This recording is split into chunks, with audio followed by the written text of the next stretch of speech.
Bonjour tout le monde, bienvenue à la chapelle en ligne. On est dans une série qui s'intitule Le Saint-Esprit et le message d'aujourd'hui, l'Esprit des prophètes. On va être dans Acte 2 lorsque le Saint-Esprit a été déversé le jour de la Pentecôte. Vous savez, lorsque le livre des Actes commence, Jésus est mort, il est ressuscité et il est apparu à ses disciples pendant 40 jours pour s'entretenir avec eux de ce qui concerne le royaume de Dieu. Il leur a donné une mission, celle de faire de toutes les nations des disciples. Mais il leur a dit, avant de vous lancer dans la mission, attendez. Attendez la promesse du Père. Restez à Jérusalem. Dieu va envoyer son Esprit. Et c'est là qu'on se retrouve dans Actes chapitre 2, verset 1. On lit ensemble le texte. Le jour de la Pentecôte, ils étaient tous ensemble dans le même lieu. Tout à coup, il vint du ciel un bruit comme celui d'un vent impétueux et il remplit toute la maison où ils étaient assis. Des langues, semblables à des langues de feu, leur apparurent séparées les unes des autres et se posèrent sur chacun d'eux. Et ils furent tous remplis du Saint-Esprit et se mirent à parler en d'autres langues selon que l'Esprit leur donnait de s'exprimer. Or, il y avait en séjour à Jérusalem des Juifs, hommes pieux de toutes les nations qui sont sous le ciel. Au bruit qui eut lieu, la multitude accourut et elle fut confondue parce que chacun les entendait parler dans sa propre langue. Verset 12. Ils étaient tous dans l'étonnement et ne sachant que penser, ils se disaient les uns aux autres, que veut dire ceci? Mais d'autres se moquaient et disaient, ils sont pleins de vin doux. Alors Pierre, se présentant avec les 11, éleva la voix et leur parla en ces termes. Hommes juifs, vous savez tous vous tous qui séjournez à Jérusalem, sachez ceci et prêtez l'oreille à mes paroles. Ces gens ne sont pas ivres comme vous le supposez, car c'est le 3e heure du jour. C'est ici ce qui a été dit par le prophète Joël. Dans les derniers jours, dit Dieu, je répandrai de mon esprit sur toute chair. Vos fils et vos filles prophétiseront, vos jeunes gens auront des visions et vos vieillards des songes. L'esprit des prophètes. Quel texte bizarre! Okay? Si tu as grandi dans l'Église, si tu es chrétien depuis longtemps, tu es habitué d'entendre parler de ce texte-là. Mais si tu en entends parler pour la première fois, tu te dis, mais c'est donc bien étrange. Le bruit comme un vent impétueux, des langues comme des langues de feu, ils se mettent à parler en langue. Quel texte étrange! Qu'est-ce qui se passe ici? Avant d'expliquer ce qui se passe ici, il faut regarder à l'Ancien Testament. Il faut regarder aux racines de ce texte-là. Saviez-vous que le jour de la Pentecôte, la tradition juive rapporte qu'il y a un des textes qu'on lisait dans le temple qui était Ézéchiel, chapitre 1 et chapitre 2. Et dans ce texte-là, Ézéchiel a une vision dans laquelle il y a du vent, du feu, et l'Esprit de Dieu entre en lui. Et à ce moment-là, Ézéchiel reçoit son appel de prophète. Oh, intéressant. Le feu, le vent, l'Esprit, prophète. OK. Allons plus loin maintenant. Pour comprendre ce texte-là, il faut reculer 1500 ans auparavant avec Moïse. Moïse, le prophète, est en train de conduire le peuple d'Israël dans le désert en route vers la terre promise, mais Moïse craque. Moïse n'en peut plus. Le peuple n'arrête pas de râler, de chialer, comme on dit au Québec. Moïse dit à Dieu, « Tue-moi, j'en peux plus de leader ce peuple. » Et Dieu dit à Moïse, « Non, Moïse, je ne vais pas te tuer. Voici ce qu'on va faire. Tu vas choisir 70 anciens d'Israël. Tu vas les amener devant la tente de la rencontre et je vais mettre de l'esprit qui est sur toi, je vais le mettre sur eux afin qu'ils portent la charge avec toi. » Et Moïse obéit à la parole de Dieu, il organise ça, mais il y a 2 gars qui étaient sur la liste des 70 qui n'ont pas été au ralliement devant la tente de la rencontre lorsque l'Esprit a été déversé. Les 2 sont restés dans le camp, mais ils se sont mis à prophétiser quand même dans le camp. Et là, Josué, qui était l'assistant de Moïse, a dit, « Moïse, ça n'a pas de sens, il y a 2 gars qui prophétisent dans le camp, arrête-les. » Et Moïse va répondre quelque chose de vraiment intéressant à Josué. Nombre, chapitre 11, verset 29, Moïse lui répondit, « Es-tu jaloux pour moi? Puisse tout le peuple de l'Éternel être composé de prophètes et veuille l'Éternel mettre son esprit sur eux. » Moïse dit à Josué, « Non, arrête-les pas de prophétiser, là. Moi, j'ai un rêve. Voici mon rêve, Josué. C'est que ce ne soit pas simplement moi, le prophète, qui parle au peuple de la part de Dieu. Mon rêve, c'est que tout le peuple de Dieu soit composé de prophètes. » Question, est-ce que le rêve de Moïse a été exaucé de son vivant? Non, non, pas du tout. Le récit biblique continue. Le livre de Josué, le livre des juges, les rois, et on voit un prophète par-ci et un prophète par-là. 600 ans plus tard, il y a un prophète qui se lève du nom de Joël, et Joël annonce un jour futur de grande bénédiction. Et regardez ce qu'il dit. « Après cela, je répandrai mon esprit sur toute chair.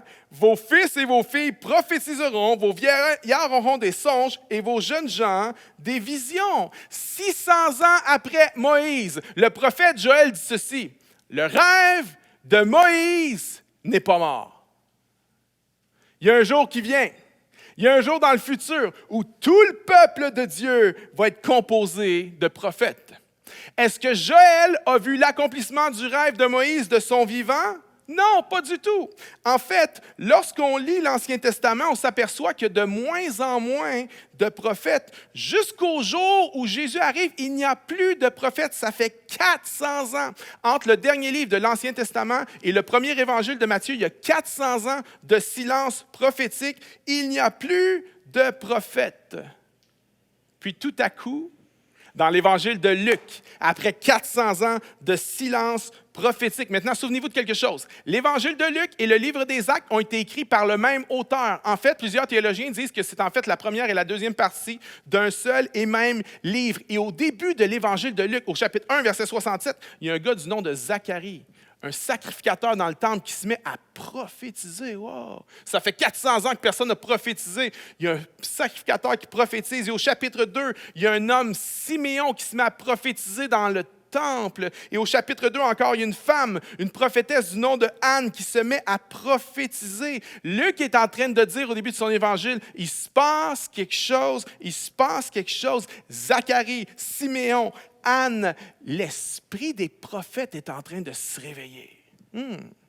Luc continue au chapitre 3 et on voit apparaître sur la scène un jeune prophète du nom de Jean-Baptiste. Et il est weird, il est bizarre, il vit isolé dans le désert, il s'habille avec des poils de chameau, il mange des sauterelles, il est juste weird, mais il est puissant. Il est tellement puissant comme prophète que les gens disent, ça fait longtemps qu'on n'a pas vu un prophète comme ça fait depuis le prophète Élie. Luc est en train de dire, il se passe quelque chose. Zacharie, Siméon, Anne, Jean-Baptiste. Luc est en train de dire, les prophètes sont de retour. Wow!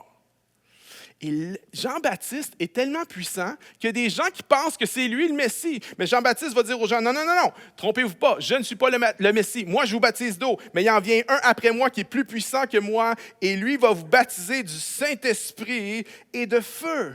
Et Luc continue son évangile et au chapitre 4, arrive sur la scène un jeune rabbin du nom de Jésus de Nazareth, et Luc nous le présente non pas comme un prophète, mais comme le prophète. Il a une révélation plus grande que celle de Moïse. Il fait des miracles encore plus que le prophète Élie. Il ressuscite les morts encore plus que le prophète Élisée. Il n'est pas seulement un prophète, il est le prophète. Il ne fait pas seulement prophétiser, il accomplit lui-même les prophéties. Il ne fait pas seulement annoncer que Dieu sauve, il sauve lui-même. Il ne fait pas seulement annoncer que Dieu pardonne, il pardonne lui-même. Il ne fait pas seulement annoncer la résurrection, il ressuscite lui-même. Il n'est pas simplement un prophète, il est le prophète, Jésus de Nazareth, roi des rois, Seigneur des seigneurs, grand prêtre, souverain sacrificateur, le prophète.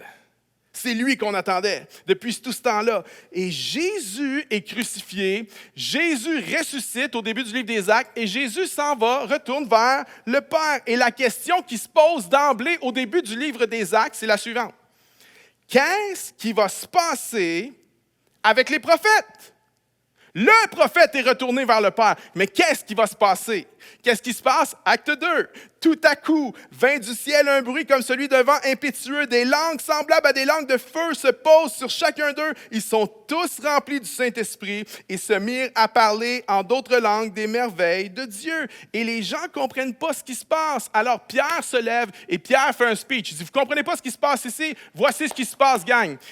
Le prophète Joël l'avait annoncé que dans les derniers jours, l'Esprit de Dieu serait répandu sur toute chair et que toute chair allait prophétiser. Pierre est en train de dire, aujourd'hui, c'est l'accomplissement de la prophétie de Joël. Aujourd'hui, c'est l'accomplissement du rêve de Moïse. Aujourd'hui, à partir d'aujourd'hui, le peuple de Dieu en entier est un peuple composé de prophètes parce que le peuple de Dieu en entier a reçu le Saint-Esprit. Quelqu'un devrait dire « Yes! Amen! » Vois-tu, l'esprit de Moïse était suffisamment puissant pour se répandre sur 70 autres anciens. Mais l'esprit du prophète Jésus-Christ est suffisamment puissant pour se répandre sur des millions et des centaines de millions de personnes à travers les âges. Maintenant, la question que ça pose, c'est qu'est-ce que ça veut dire pour toi aujourd'hui? Voici ce que ça veut dire. Si tu es en Jésus-Christ, si tu as reconnu que Jésus est Seigneur, le Saint-Esprit est venu habiter en toi à ce moment-là et ça fait de toi un prophète. Tu es un prophète. Il y a un petit peu là, Pasteur David. Voyons donc. Je ne suis pas un prophète, moi. Je ne suis pas en train de parler du don de prophétie de 1 Corinthiens chapitre 14. C'est pas ça que je parle. Ça, c'est pour un autre message. Je ne suis pas en train de parler du ministère prophétique de Éphésiens 4, 11. C'est pas de ça que je parle. Ça, c'est pour un autre message. Je suis en train de dire que chaque croyant est appelé à être un prêtre, un sacrificateur dans le royaume de Dieu. Et chaque croyant est appelé à être un prophète de Dieu. Que la raison pour laquelle le Saint-Esprit a été donné, c'est pour faire une œuvre en nous. Mais ça ne s'arrête pas là. C'est pour faire à travers nous une œuvre. Nous sommes des prophètes. Je suis appelé à être un prophète et toi aussi. C'est quoi un prophète? C'est quelqu'un qui entend de la part de Dieu et qui parle de la part de Dieu. Tu es appelé à entendre de la part de Dieu et à parler de la part de Dieu. Dieu t'a donné son esprit pour que tu sois un prophète. Et je prends ça très au sérieux, moi. Quand je me présente devant vous, les dimanches, pour prêcher la parole de Dieu, je suis un prophète qui parle à des prophètes. Je ne me vais pas au-dessus de vous. Je suis un prophète qui parle à des prophètes. Il y a un pattern dans le livre des Actes. Il y en a qui pensent que le pattern, c'est Saint-Esprit parlant en langue. Mais c'est bien plus grand que ça. Le pattern dans les Actes, ce n'est pas Saint-Esprit parlant en langue. Le pattern dans les Actes, c'est Saint-Esprit, quelqu'un parle. Saint-Esprit, presque à chaque mention du Saint-Esprit dans le livre des Actes, il y a quelqu'un qui parle de la part de Dieu. Parfois, il parle en langue. Parfois, il prophétise. Parfois, il prêche. Parfois, il s'écrit. Mais regardez ce pattern. On n'a pas le temps de le voir ensemble, mais vous voyez cette progression dans le livre des Actes. Il y a une mention de l'esprit, du Saint-Esprit. Il y a quelqu'un qui parle de la part de Dieu. Luc, dans son livre, dans son évangile et dans les Actes, nous présente le Saint-Esprit comme étant l'accomplissement du rêve de Moïse. Le prophétisme dans le Nouveau Testament, c'est pour chacun d'entre nous. On est tous appelés à être des prophètes. Et je crois qu'il est temps que cette génération entre dans son appel prophétique de parler de la part de Dieu. Vois-tu, un prophète n'est pas premièrement... Un prophète, c'est pas un gars que tout le monde va faire la file en arrière de lui pour aller recevoir une parole de Dieu puis donner un 100 $ en échange. Ça, c'est pas un prophète. Non, non. Un prophète, là, c'est un enfant de Dieu qui est rempli de l'Esprit, qui entend Dieu parler puis qui parle de la part de Dieu. C'est des hommes, c'est des femmes, c'est des jeunes, c'est des vieux, c'est des riches, c'est des pauvres qui entendent Dieu parler et qui parlent de la part de Dieu. Il faut que notre génération réalise son appel prophétique. Ce n'est pas pour des holy fews. Ce n'est pas pour un groupe restreint de croyants. Ce n'est pas pour les pasteurs, les enseignants, ceux qui ont un don d'enseigner la parole de Dieu. Non, non. Chaque croyant est appelé à être un prophète. Et laisse-moi dire ceci. Il y a des gens autour de toi qui ont besoin d'entendre une parole de Dieu de ta part. Il y a des gens autour de toi qui ont besoin de l'amour, de l'espoir et de la foi. Il y a des gens qui ont soif autour de nous. Il y a des gens qui ont soif et tu es appelé à prophétiser dans leur vie. Jésus a dit, la moisson est grande. La moisson est grande. Et moi, souvent, je suis coupable. Je me suis repenti cette semaine parce que parfois, je n'ai pas une mentalité de moissonneur. Parfois, j'ai une mentalité de semeur. Ah, je sème, je sème, je sème. Et c'est bien de semer. Et il faut semer. Mais trop souvent, là, ce qu'on fait, c'est qu'on se cache derrière une mentalité de semeur. On se dit, ah, ça va peut-être pousser un jour, ça appartient à Dieu. Mais Jésus n'a pas dit, la semence est grande. Jésus a dit, la moisson est grande. La mentalité avec laquelle Jésus nous demande d'aller faire son œuvre, c'est une mentalité de moissonneur.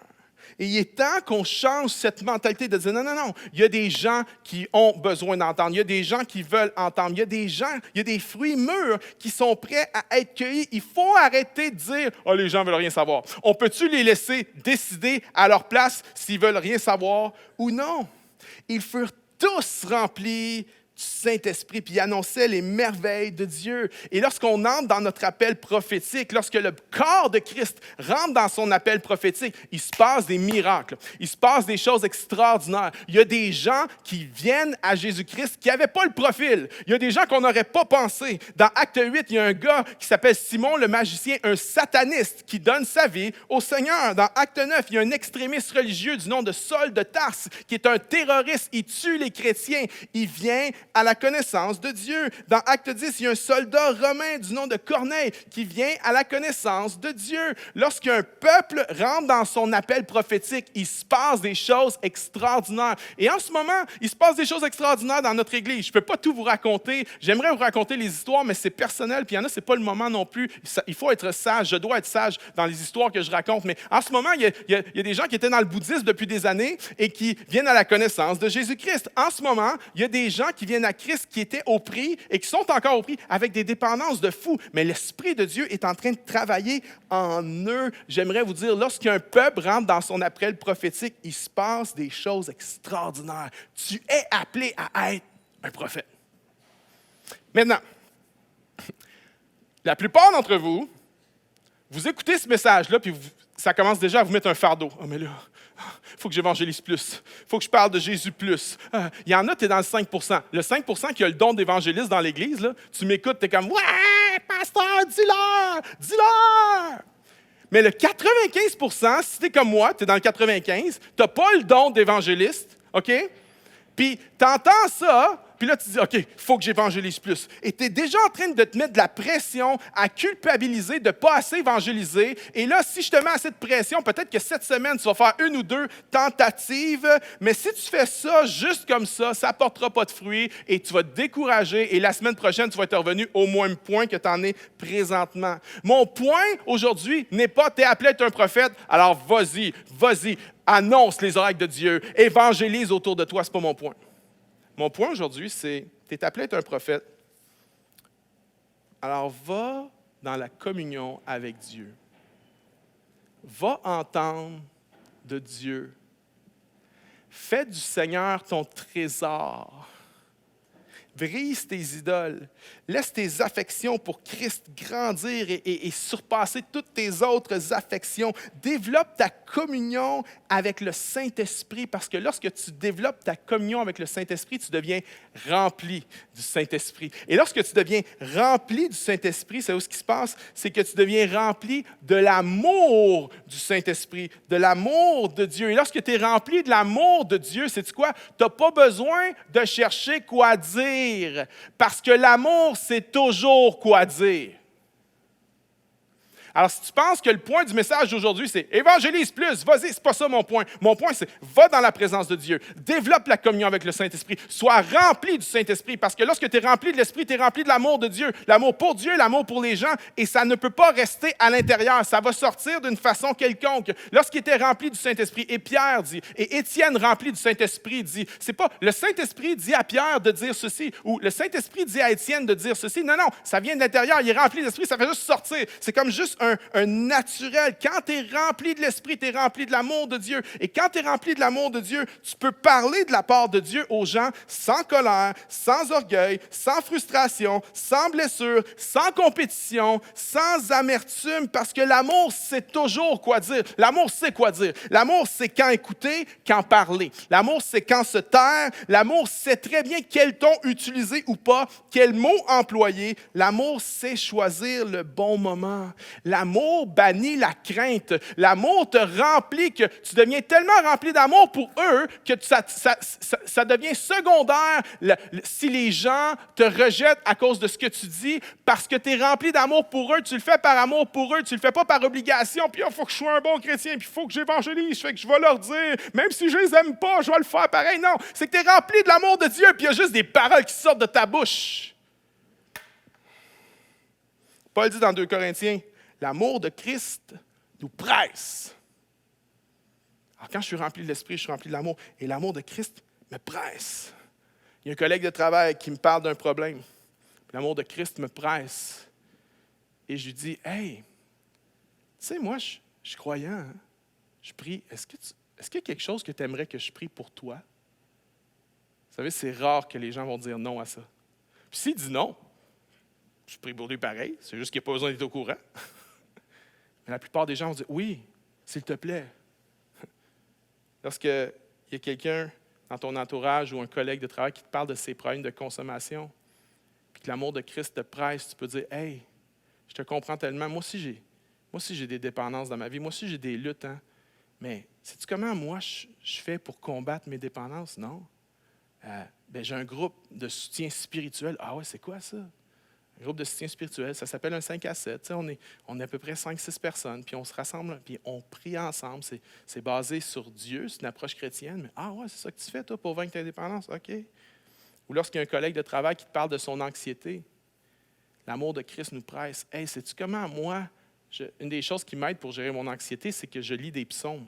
Les psaumes, ah oui, c'est quoi ça? Les psaumes, ça a été écrit par un roi dans l'Antiquité, un des plus grands rois d'Israël, il s'appelait David. Ah oui, c'est où que tu peux trouver ça, les psaumes? Tu peux trouver ça dans la Bible. La Bible? Je ne peux pas lire la Bible, je ne crois même pas dans la Bible. Tu te dis, ben non, mais regarde, moi, je ne crois pas tout ce qui est écrit dans le journal, mais je le lis pareil. Tu n'es pas obligé de croire dans la Bible pour la lire, tu peux la lire. Puis si tu veux, même on peut apprendre à lire ensemble, on peut en parler si tu veux, parce que l'amour de Christ nous presse. L'amour de Christ peut te presser à prendre ton téléphone et au lieu de juste surfer sur les médias sociaux, à écrire un texto à quelqu'un que ça fait longtemps que tu n'as pas vu, qui est loin du Seigneur, parce que l'amour de Christ nous presse, parce que tu habites à l'adresse du Saint-Esprit. L'Esprit te remplit, l'Esprit te met des visages à cœur et l'Esprit te remplit de ce qu'il veut faire. Il te fait de toi un prophète au travail, mais aussi à la maison, parce que tu es rempli de l'Esprit. Je sais que tu aimes tes enfants, mais ton amour n'est pas suffisant. Tes enfants ont besoin que tu leur exprimes l'amour de Dieu. Et ça, tu peux juste le faire en étant rempli du Saint-Esprit. Lorsque tu es rempli de l'Esprit, tu deviens un prophète dans ta propre maison et à un moment donné, l'Esprit va te mettre... C'est pas l'Esprit dit à David de... Non, c'est juste, ça vient du tréfond du cœur de Dieu, puis tu sens qu'il y a quelque chose en toi, puis c'est juste naturel, ça sort. Tu vas voir ta fille, prends son visage dans tes mains, puis tu vas lui dire qu'elle est belle, puis tu vas lui dire que sa mère la trouve belle, puis tu vas lui dire que son Père céleste la trouve belle, parce que tu es rempli de l'Esprit, puis tu es un prophète dans ta propre maison, ou parce que tu es rempli de l'Esprit, à un moment donné, l'Esprit te pousse à aller vers ta femme, dire comment ça va, à la regarder dans les yeux, et dire comment ça va, pas juste comme une routine de comment était ta journée, non, comment ça va vraiment, on s'assit maintenant pour en parler, parce que tu es un prophète rempli de l'Esprit dans ta propre maison. J'aimerais dire, même les épreuves que tu traverses en ce moment, même les épreuves que tu traverses lorsque tu es rempli de l'Esprit, c'est pas que tu n'as pas d'épreuves, mais lorsque tu es rempli de l'Esprit, ces épreuves-là vont servir à quelque chose. Tu vas avoir quelque chose à dire, tu vas avoir une histoire à raconter à propos de cette épreuve-là et tu vas être un prophète pour aller vers quelqu'un qui a vécu la même chose que toi. Parce que j'ai vécu une dépendance à la pornographie, quand j'en parle à quelqu'un, il m'écoute. Je suis un prophète de Dieu qui a un message à livrer. Lorsque je parle à un jeune qui a subi du rejet à l'école, il m'écoute. Pourquoi? Parce que je suis un prophète de Dieu qui a vécu quelque chose puis j'ai un message à livrer. Tu es appelé à être un prophète. Là où tu es. Verset 8 de Acte 2 dit, « Et comment les entendons-nous dans notre propre langage à chacun, dans notre langue maternelle? Parthes, Mèdes, Élamites, ceux qui habitent la Mésopotamie, la Judée, la Cappadoce, le Pont et l'Asie, Crétois et Arabes. Comment les entendons-nous parler dans nos langues des merveilles de Dieu? » Vois-tu ce qui s'est passé ce jour-là? C'est que Dieu a donné à quelqu'un en particulier un langage particulier pour parler à un groupe de gens particuliers. Je crois que c'est encore le cas aujourd'hui. Dieu appelle une génération de prophètes.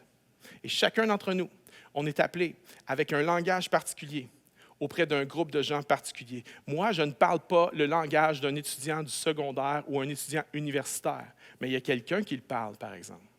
Et tu es appelé à être un prophète rempli de l'Esprit et à parler un langage qu'ils connaissent à ces gens-là. Je ne parle pas le langage d'un prof au primaire. Je ne parle pas le langage d'une infirmière. Je ne parle pas le langage de quelqu'un qui travaille chez Costco dans la fonction publique comme designer graphique ou comme mannequin. Je ne parle pas le langage d'un informaticien ou d'un musicien, mais il y a quelqu'un, par exemple, qui parle ce langage-là. Il y en a, c'est ton langage, c'est ton milieu. Tu n'es pas là juste pour gagner de l'argent. Tu n'es pas là juste pour t'accomplir. Tu n'es pas là juste parce que tu tripes, juste parce que tu aimes ça, juste parce que c'est ta carrière. Avant d'être un musicien, tu es un prophète. Avant d'être un informaticien, tu es un prophète. Avant d'être un étudiant, tu es un prophète. Pour moi, dans notre Église, il y a plein de gens qui sont des exemples de ministères prophétiques. Et pour moi, un de ces exemples-là, c'est Carole Bernard et son mari Ted. Si vous avez assisté à notre programme de Pâques, Carole et son mari Ted ont 2 chorales, Montreal Gospel Choir, Jara Gospel Choir. Et ils gèrent ça d'une façon tellement extraordinaire. La chorale de Montreal Gospel Choir accueille des gens, parfois, qui n'ont même pas la foi ou qui ne savent pas où se situent par rapport à la foi. Ils les accueillent dans ce groupe-là. Et ils chantent avec les autres, ils chantent dans les églises, pratiquer des chants gospel, etc. Et à travers ça, à travers cette œuvre-là, le nombre de personnes qui sont venues à Jésus-Christ, juste la collaboration Montreal Gospel Choir et la chapelle, on ne compte même plus le nombre de personnes qu'on a baptisées à cause de cette collaboration-là. Mais pour moi, Carole et Ted, pour moi, Carole, ce n'est pas d'abord une chanteuse extraordinaire, une musicienne douée ou une directrice de chorale exceptionnelle. Pour moi, Carole, c'est avant tout une prophète. Pour moi, Ted, ce n'est pas d'abord et avant tout un entrepreneur extraordinaire avec une business florissante et une générosité extraordinaire de ses finances. Non. Pour moi, Ted, c'est d'abord et avant tout un prophète de Dieu. Et ensemble, ils ont réalisé que tout ce qu'ils ont, ils sont d'abord et avant tout des prophètes pour amener un message. Voyez-vous, on veut tellement être rempli de l'Esprit, on veut tellement... Qui veut la joie de Dieu? Oui. Qui veut la paix de Dieu? Oui. Qui veut l'amour de Dieu? Oui. Mais Dieu ne déverse jamais ces choses-là si ça s'arrête à toi.